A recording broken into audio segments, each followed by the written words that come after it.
Ball. Get ready. Follow your passion first. When I retired from the game, I sat there asking kind of all the wrong questions. What's the biggest industry I can get into? And it's all the wrong stuff. And you got to sit there and ask yourself, okay, what am I truly passionate about? What do I enjoy doing? And when you feel that way, honestly, you feel like you have never worked a day in your life. It's the most fun thing in the world. You get up in the morning excited about what you're doing. And you got to be really honest with yourself about it. If you wake up in the morning and you're dreading going to work, dude, do something else. Right. Do something else. And those are hard decisions to make, but when you make those decisions, it's a very liberating experience, and you find out that the rewards will come.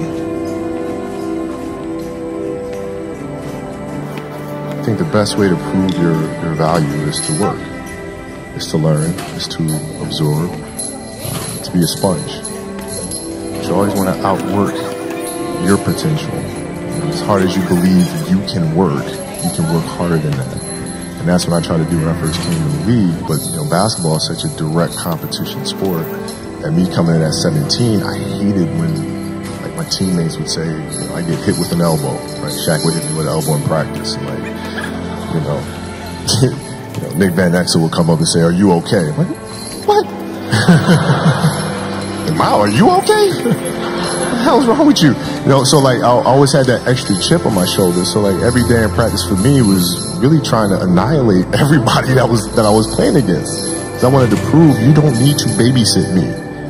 I'm fine, And so it's always that competitive nature, the work ethic, and curiosity. Because I asked a lot of questions. When playing with Byron Scott, I asked him a lot of questions.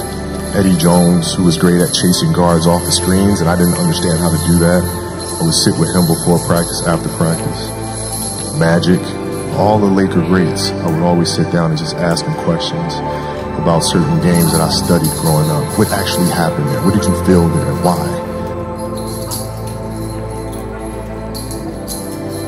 We were playing against the Lakers, Tom, and we were out here in LA. So the game was at 7. I was like, you know what? I'm gonna come to the Staples Center because we're playing. This is when the Lakers had Kobe and Shaq. Okay, this is like the championship Lakers. So I'm gonna get there at 3 o'clock. I want to make sure I make 400 made shots before I go back into the room, and then I sit in the sauna and I get ready for the game. So, get in the car, get to the gym, get there, and as I'm walking onto the court, who do I see? I see Kobe Bryant, already working out. So once I set my foot across that line, I started working out. And so I worked out for a good hour and a half. And when I came off, after I was done, I sat down, and of course I still heard the ball bouncing. I looked down, I'm like, this guy's still working out. He was working out, it looks like he was in a dead sweat when I got here. And he's still going. And it's not like his moves are nonchalant or lazy. He's doing game moves. I sit there and I unlace my shoes. I'm like, I want to see how long this goes. So I sit out there and watch 25 minutes. And he got done. I said, okay, I think I've seen enough. Go play, come back, get in the sauna, get ready for the game. That game, he drops 40 on us, okay? And after the game is over, I'm like, I have to ask this guy. I have to understand,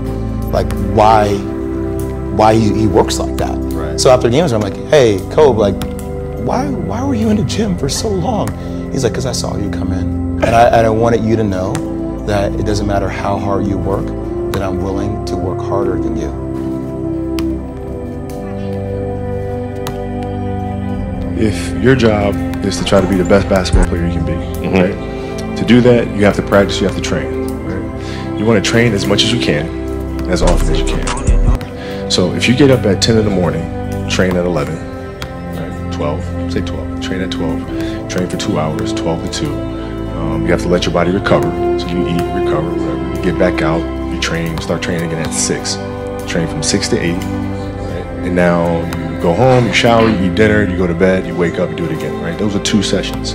Right now, imagine you wake up at 3, you train at 4, you go 4 to 6, come home, breakfast, relax, blah, blah, blah. Now you're back at it again, 9 to 11, right? Relax, and now all of a sudden you're back at it again, 2 to 4, and now you're back at it again, 7 to 9. Look how much more training I have done by simply starting at 4, right? And so now you do that, and as the years go on, the separation that you have with your competitors and your peers just grows larger and larger and larger and larger and larger. And by year 5 or 6, doesn't matter what kind of work they do in the summer, they're never going to catch up because they're 5 years behind.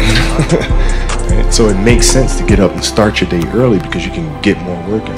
If I start earlier, I can train more hours. And I know the other guys aren't doing it because I know what their training schedule is. Right? So I know if I do this consistently over time, the gap's just going to widen and widen and widen and widen and widen, and they won't be able to get that back. So to me, it was just common sense. I'm like thinking, how can I get an advantage? Oh, start earlier. Yeah, let's do that.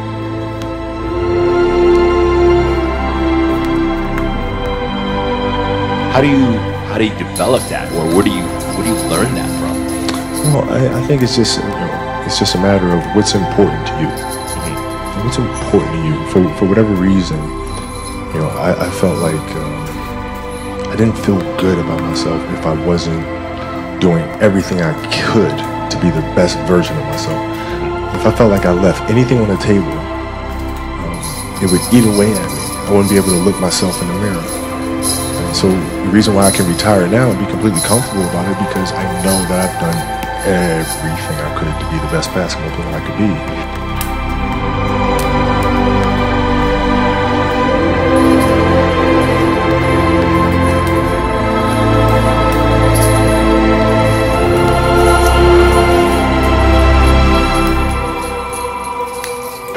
Absolutely beautiful, you guys. I can't believe it's come to an end. You guys will always be in my heart. And what can I say? Mamba out.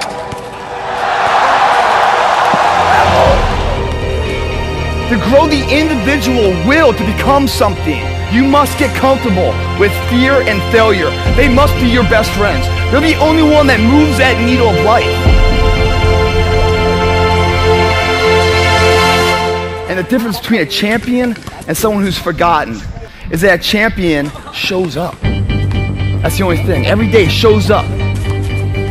Gives himself a chance to make a difference. Because success doesn't know these things about cold or early or tired. It just knows if you showed up or not. For some of you, when you do what you do, you act as if you have another opportunity. Every opportunity is the last opportunity. You can't just say you want it. You can't watch the video and say, I want it as bad as I want to breathe. It's cute to say it, but when it's showtime, when the sun comes up, you've got all the books, you've got all the tapes, you've got all the access. Now it's time to hunt. If it was easy, everybody would do it. But if life's got you down, I need you to get up and prove them wrong. It's gonna rain sometimes, I will. You're gonna feel discouraged sometimes, I will. No matter what the obstacle, I will. I will. I will.